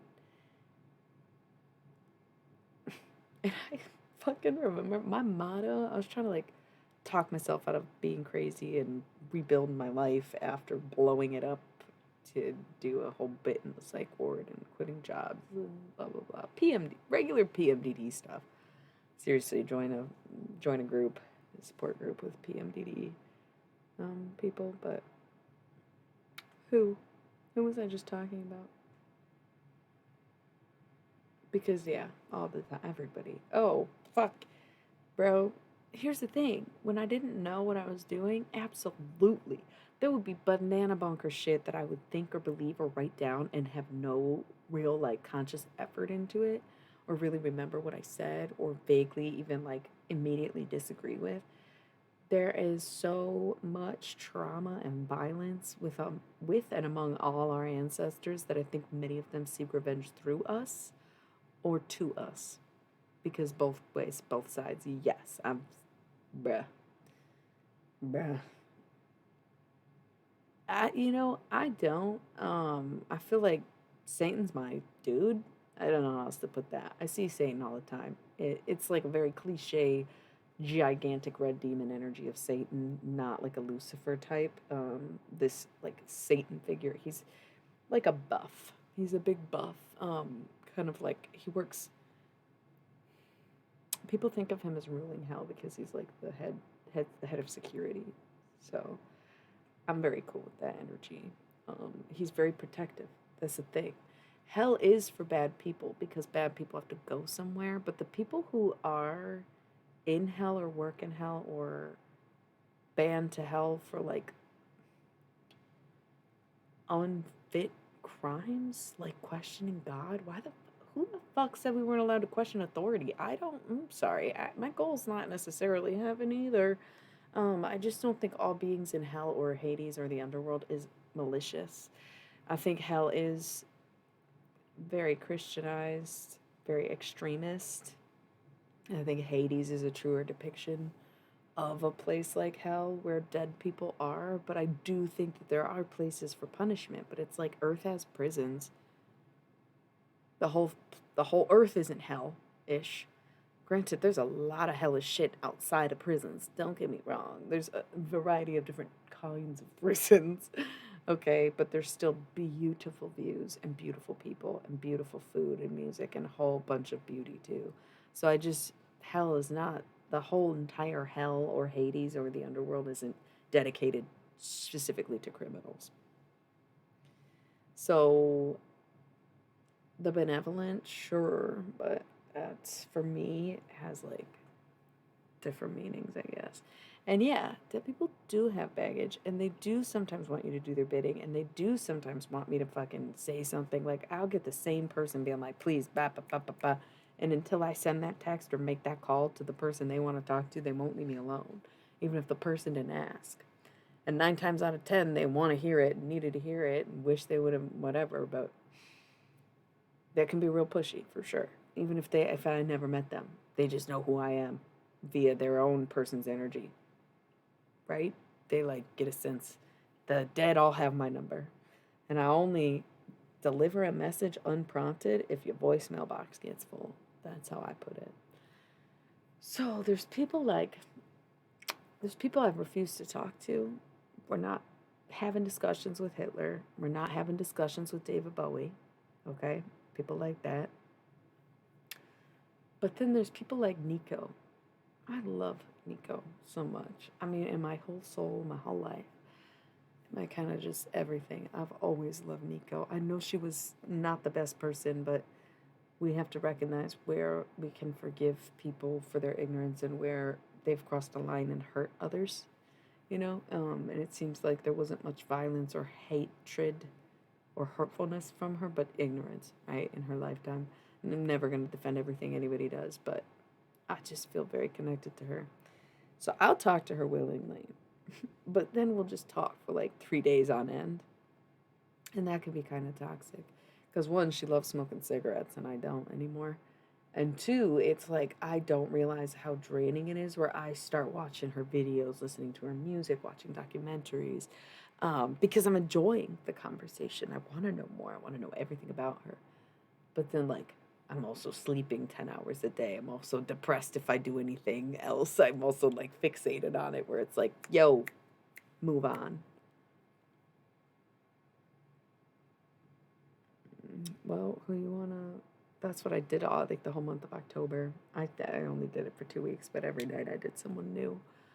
I'm trying to get my all my own streams up on Patreon, but only like the early stuff is. So there's probably like a Nirvana and not Nirvana, sorry. Taylor Hawkins was still alive in the last Pisces season, R.I.P.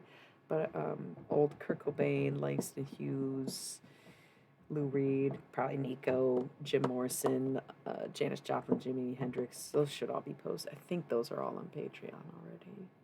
It's like $5. I'm sorry, y'all. I mean, this shit ain't that much money yet. So, um,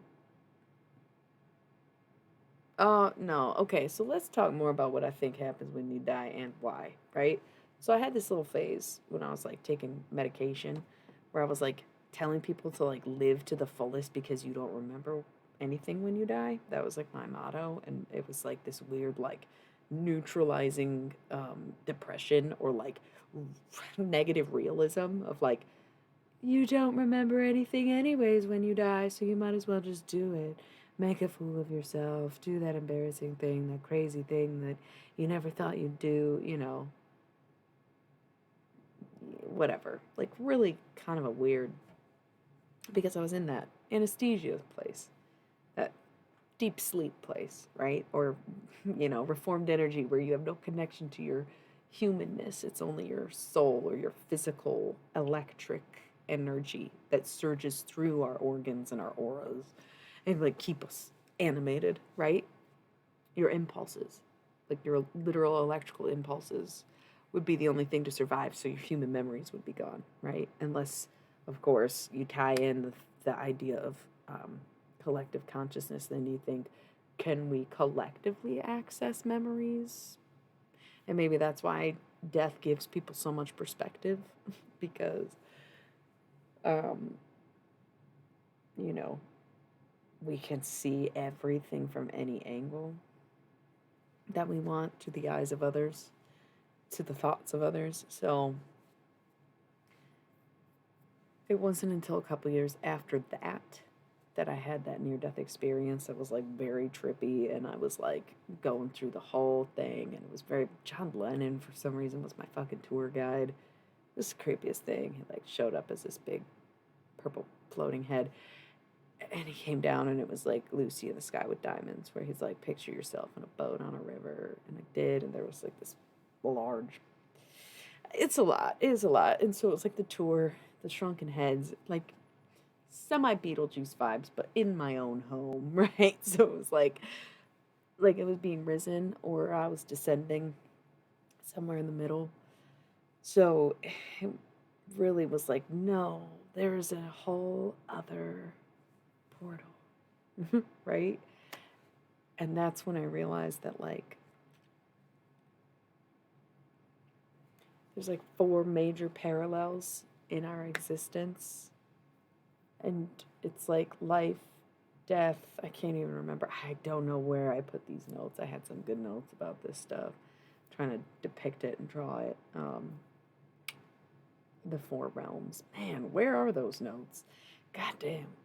It sucks because then I get paranoid and throw everything away or think it's dumb, and it's just the brain frogs yelling in my head where I can't focus on anything, so I give it up instead. It's a fucking terrible cycle that I'm constantly trying to break. But once again, if you knew anything about premenstrual dysphoria, you'd understand that that's like damn near impossible. There's no way to stop it, but that's okay. We're still working on it. We're still fucking working on it. So that was like a very different idea of death. That was like, okay, I could understand prior to that being connected to people who passed away that I knew or knew of or had personal connections to me. But when it was like this whole ass apparition of John Lennon, it was hard to deny when he would tell me stuff that I could confirm on the internet. I never liked the Beatles. particularly didn't like them because of John Lennon. So it was a very trippy experience and was not a call. Like you said, benevolence, right? I don't know that dude was very benevolent. But you gotta pick and choose your battles. He also wasn't a fucking outed pedophile either. So, like, was he fucking abusive? Probably. Did he actually get better? We don't know. Did he get shot in the head? Yeah. Can we get over it now? Fuck. And that's the opposite of the take I've had for the past 10 years. So you have to understand it was a weird time. It was a weird time. But it made me realize that he spoke a lot of truth in his music, whether he realized it or not, because music is an entity, and that was another thing I saw. And the analogies, the correlations, like death is so cute because it's hidden in everything we do. Like every part of life actually revolves around death and not vice versa. And it's, look at me clutch my pearls. It was such a beautiful experience until I had to actually physically, until it came to the point where it was like, okay, if you want to stay in this world, you have to be dead. And I was like, okay. And they're like, no, unfortunately, you lived through this. So, owie, owie, owie. Because, I was confused. I was like in this underworld with amongst the dead. And all of a sudden, I was on trial. And it was my head. I don't know. It was wild, for sure. So, at that point, my own skills had changed because I hadn't really given thought to prayer being necromancy, and I hadn't really addressed the deep connection I did have with Jesus and God as a child. That's a great question. Please be more specific when you say conceptualize music.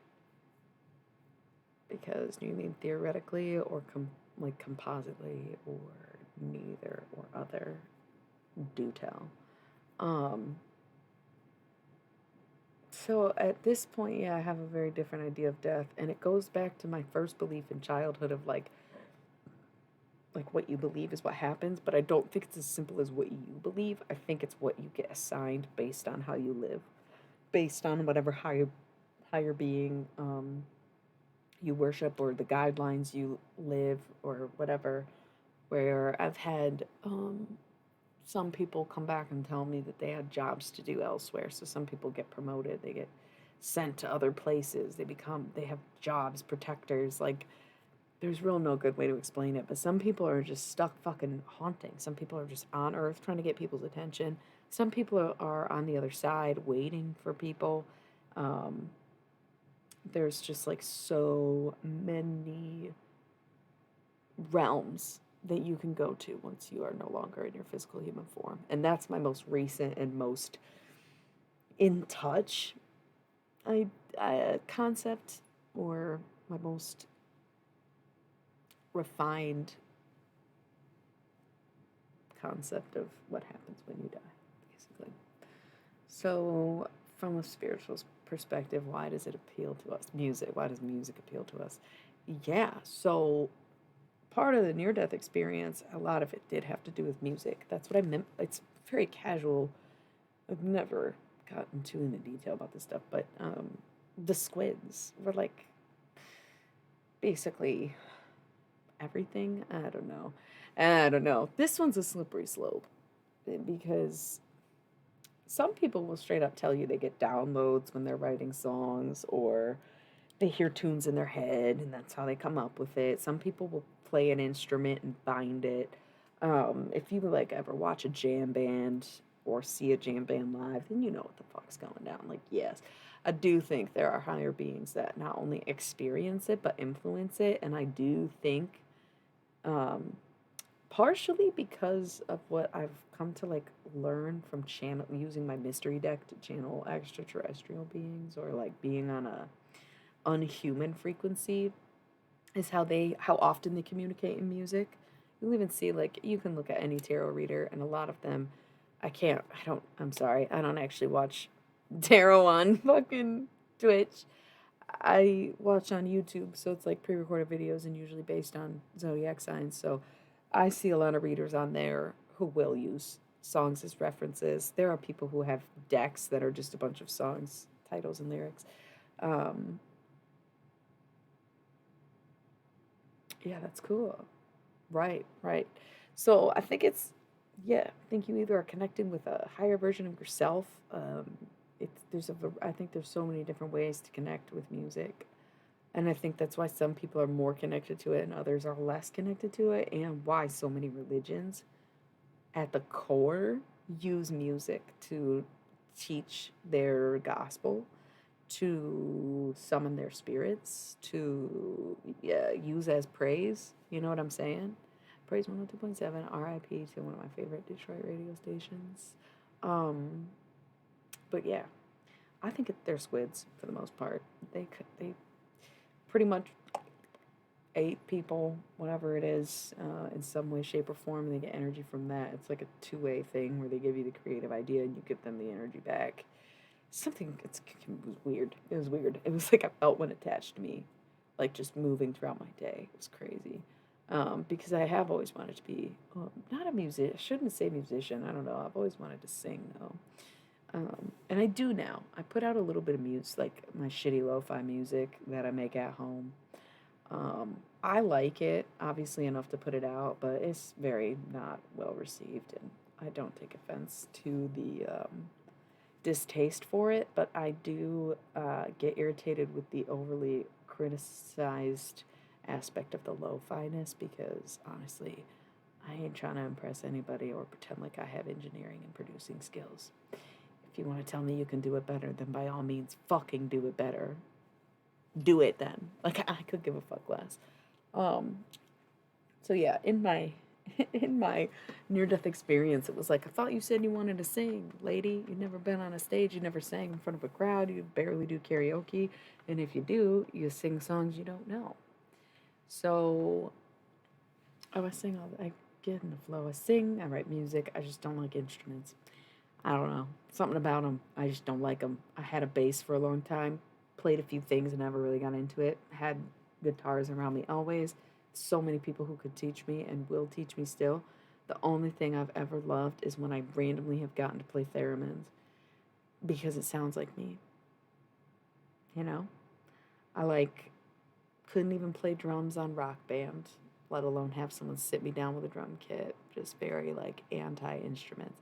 Because I put a lot into my vocals. So it's like I get multitasking is very much a talent and a skill that many singers and musicians have. But man, I be using my body and different stuff going on, you know? I like sound effects, okay? I'm a noise box. I like sound effects and shit. I sound like a theremin. I called it a humanin, but yeah, so whatever. During my near death experience, death was reminding me that if I were to die, would I feel fulfilled and shit? Because, like, no, I never made music. That was my whole purpose. Then they showed me a bunch of shit I didn't really want to see, a bunch of shit that really confused me, a bunch of shit that I definitely was like, wanted nothing to do with. And then, I was like, fuck it. I don't give a shit about any of this. And just was like, I'm good. Yeah, I'm cool with death. And death was like absolutely fucking not the point. What the fuck? And I'm like, okay, true. Touche, not sure. And now 3 years later, I'm like, I get it now. Yeah, okay. Okay, I hear you. I see you. Too late? Maybe. That's cool too. At least I know what the fuck, right? That's the joy of it all and having like a photographic memory, especially when you have PTSD where it's like already pretty photographic. That's what flashbacks are, right? But imagine all your memories are like that, including the bad ones. Crazy. Me, AF. Yes. Just like my man Fox Mulder, I too am cursed with a photographic memory. Love it, love it, love it. So, that was very in-depth answer about what I think happens when you die. But also the reason I came up with that conclusion is being able to talk to dead people, which I learned from Jesus himself, who told me about heaven and whatnot. So, yeah. I think there's just different places you can go. They've showed me where I'm going. That's why I refer to Death's Garden. Everybody goes to a different place. I'll be resting for a long time and having a very long conversation with the divine before I come back and go anywhere else, right? Philosophical needs met. Okay. So, There was two questions we were answering simultaneously about death. What happens when we die and near-death experiences or something? Like, I feel like I'd have to scroll so far up in the chat, so I'll just say concluded. Death concluded. Cool. Okay. Any other questions? I am going to roll just a quick 60 seconds because I got to do it every 30 minutes so they're going to pre-roll on us. It is what it is. It's money that nobody has to spend. Let's get it. Even if it's for me. Consider it a tip. If you do have any questions, drop them in the chat. I will be right back. Anything goes. Tarot, astrology related is fine, but non-tarot and astrology related also fine. Existential, spiritual, and personal, don't care. Just no, like, sexual questions because you have to pay for those. Okay, be right back.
It's Stoner ASMR. It's ASMR, but the S stands for Stoner.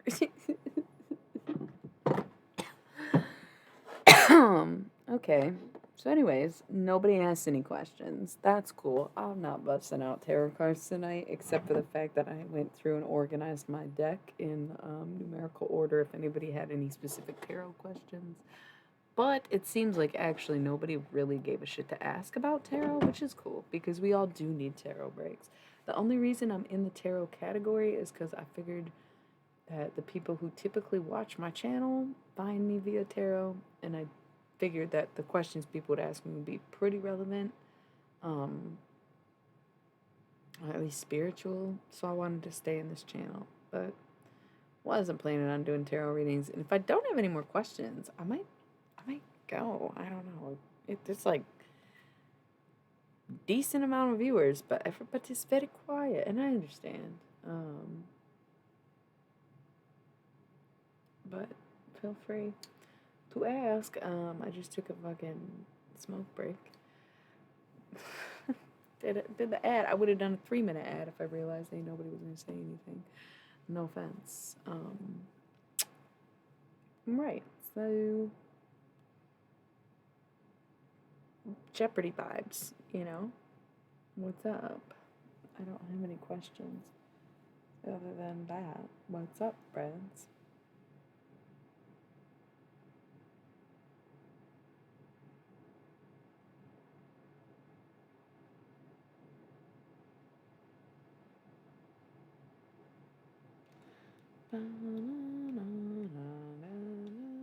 No, nothing? Maybe there's...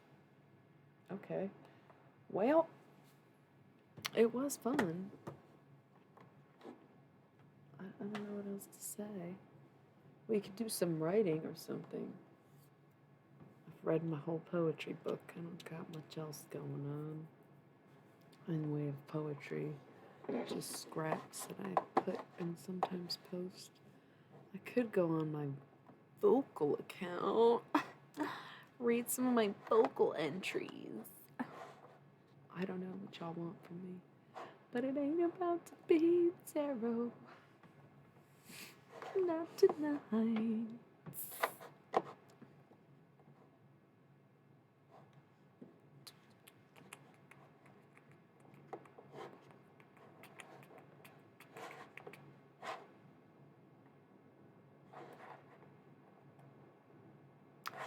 actually, let's keep it relevant.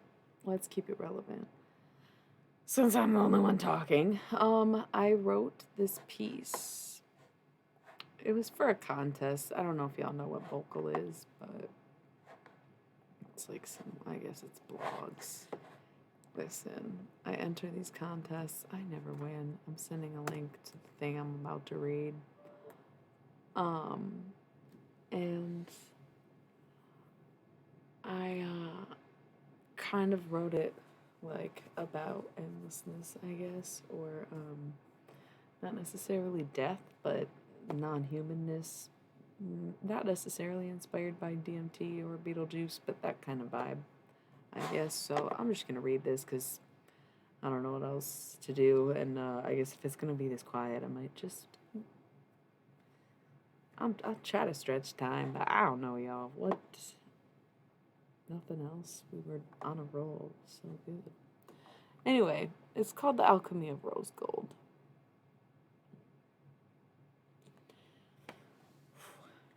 It all comes back to this place you know you couldn't have possibly been before, but you miss it ever so dearly, yet you've never been sure where you got the notion of it ever really starting. Sometimes you hear a song or see a person or just remember the good times, and suddenly all of those things are happening in the same moment. And I mean, it's all happening at once. The sounds of the music and the faces and the events all at once, not jumbled up or misheard, but just happening. It's transcendent. It's practically a feeling, but at the same time, it never happened, so it doesn't truly exist, and you don't know what a feeling is. Well, it does exist. That's where I live. I live in nothingness. It's not exactly nothing, common misconception. It is sort of like the space where time isn't moving. Like there is no time at all. It's an exact parallel of your own reality, but at the same time, it's not. What an absolute paradox. Trying to tell you about it is enough of a trip as it is, let alone getting there. But when you do, you never leave. You forget where you are sometimes, sure, but you never leave. It is all the happiness of life without the existentialism that comes with thinking of the past. Similar to nostalgia, but for different reasons. The catacombs of the mind are alive with the history of life. Okay, go off. You could consider me a time traveler if you prefer, for the absence of time means all exists at the same time without chronologicity. I don't know if I made that word up or how to say it. Chronologicity. The separation of time gives life its true to you form. What you perceive to be objects are floating atoms moving incredibly fast in front of your face. Hard surfaces are mere illusions to what you believe life is, and this is because you live on a linear schedule. You lay time flat out on its face. I bet it is a good time to enjoy every moment like that for what it truly is. I, on the other hand, prefer a life different. I prefer the infinite. I traveled your roads before and I thought that was enough, just a one-time thing, because this, what could be better than all of it? I suppose all the joy in the universe can't keep loneliness at bay forever. You know what I missed? I missed people. I missed all the strangeness of being human, but observing it gives its own satisfaction. Just knowing they are there and doing things, questioning things, experimenting even on themselves. But that means they cause bodily harm to one another, other humans. I just thought that surely was not the life for me. But of course, I was lonely. Suddenly, the eternal flame was beginning to dim. I could still see the colors, but the feeling was different. There was suddenly all of the sudden a feeling that I left something out. I could be content in the moment of infinite until I remember something else. I remember the rose, the symbol of love and a feminine divine, the reprisal of spring, always in season, slow to bloom, never changing, every color under the moon for any occasion and every mood. It made me think of romance and how much power there is in laughter. Suddenly, I thought of first dates or extraterrestrial encounters. I thought of old lovebirds and first timers and all of the movies and 24-hour diners. I remembered how to drive and the dreams of being in the passenger seat to a ghost ride, back when I didn't know how to travel time. when I thought nothing of any greater purpose to life, when I knew so little and did so much. I thought of the rose as the symbol of life. I remembered music and the feeling of dice rattling in my hands like I'm about to play my cards no matter what happens. Would you call that excitement? Suddenly, I get a vision. I am in the in between section of what you think life is. It was like the desert, but it was a place where things are created. There is no creator of other volition. We are the entrance and we are the exit. We are the show and the music. But I remembered the music.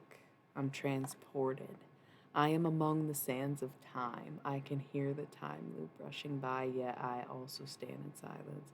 It was where I could call out and say anything I wanted, but all I could think about was the rose. Suddenly, I see a rose blooming. It is planted, blooming, deeply rooted. It is the perfect definition of a rose, and it feels like all of it. It made me feel so alive the way it resonated with all these facets of life. I was so blown away by its singular beauty, its moment in history that would forever be a timeless entry in an infinite existence. I thought about crying because the awe is so outstanding.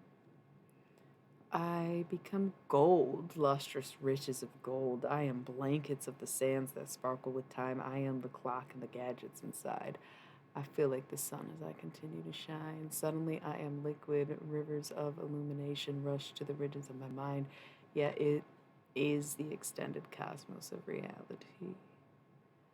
Suddenly, it is flooding. The gates were always open. I am beautiful in every regard. I am everywhere. It is gold. The roses are drowning in my illustrious vision. I solder them. I become it. Everything is flashing, but it is not to be seen. Everything I once loved was coming back to me. The roses grew into their new flesh of golden prisms. They bloomed one more time to be etched forever. I melded into the rose, the gold of my world, becoming the shape of every petal and thorn. I grew taller. I grew more. I grew inside out several times before I was reborn. I would become it. I would be the rose encased with gold until the two became flesh. I returned to your earth, as it were, but with a new vision of reflection to experience the world. I decided if I should exist in linear time, then I will occupy infinite space. Even if I'm going to be in one place, I will be everywhere. I will be the things you love. I will be your good taste. I will be the sparkle on your dullest days. I will be everything, for I am here for eternity. Might as well stay a while. I hate that last line. That's literally how I ended that beautiful piece of what the fuck even was that. Loved it though. Rereading it, it was long as fuck. It's 1,000. It's crazy. I did one draft of it and it was 1,111 words. So I was like, cool, I'm not changing it. And then I edited it a little bit so it would be the same amount of words but sound a little better. But I didn't fix that last line. I was not a fan of that. So yeah, so there was a while I was reading poetry like every night, but it's because I had like a poetry book that I wrote a long time ago. Um, and there's like 22 entries in it, so I like read different ones each night and let people pick random numbers. But like, yeah, now I got vocal, but um, I just do random challenges and then I never win. And then I tell myself that Dr. Hunter S. Thompson would have never won a writing contest either. So that's just how I feel, you know? And then they asked me to come back anyway. Still didn't win anything, but hey, at least they missed me, right? I get that a lot. So yeah, it's been fun. I think I might just go. Y'all are very quiet. It is much appreciated that you are tuned in and keeping me company. But as tonight is for questions, and we did have some good discussions and some very cool questions, and I appreciate that everybody had something to add or say or do with it. Okay, I really do appreciate all that. But in any case, it's quiet as fuck. Speak now or catch me next stream. You know what I mean? Um, I might work on some writing or editing, I should say. So I could always pop back in a little bit later if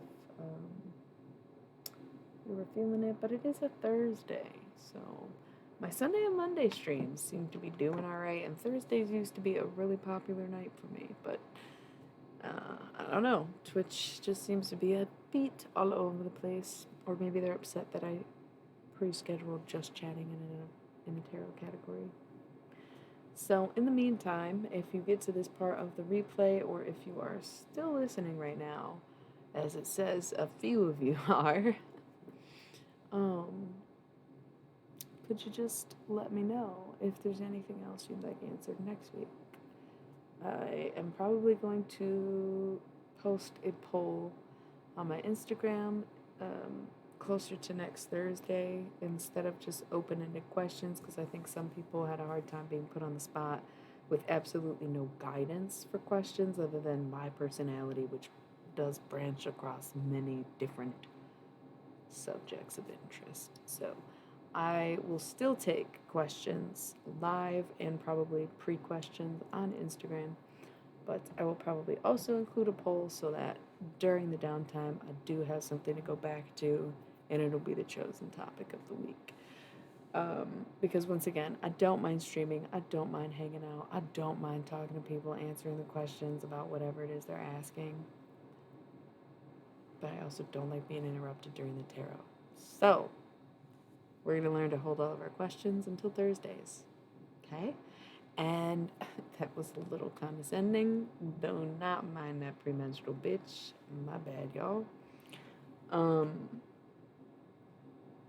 I will be back maybe tomorrow if I'm not feeling like doing anything else. I've been debating on picking up Fridays for streaming or perhaps something else.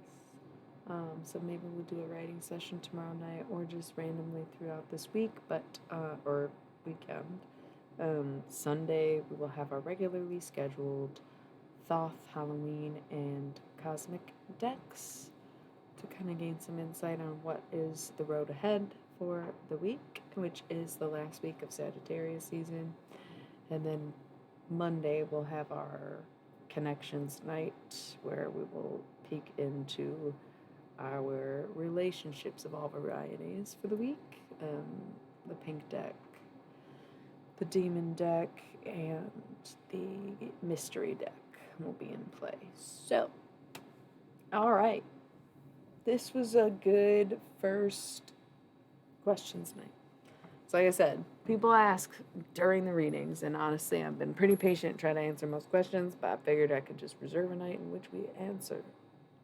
So, if you are here, thank you for being here.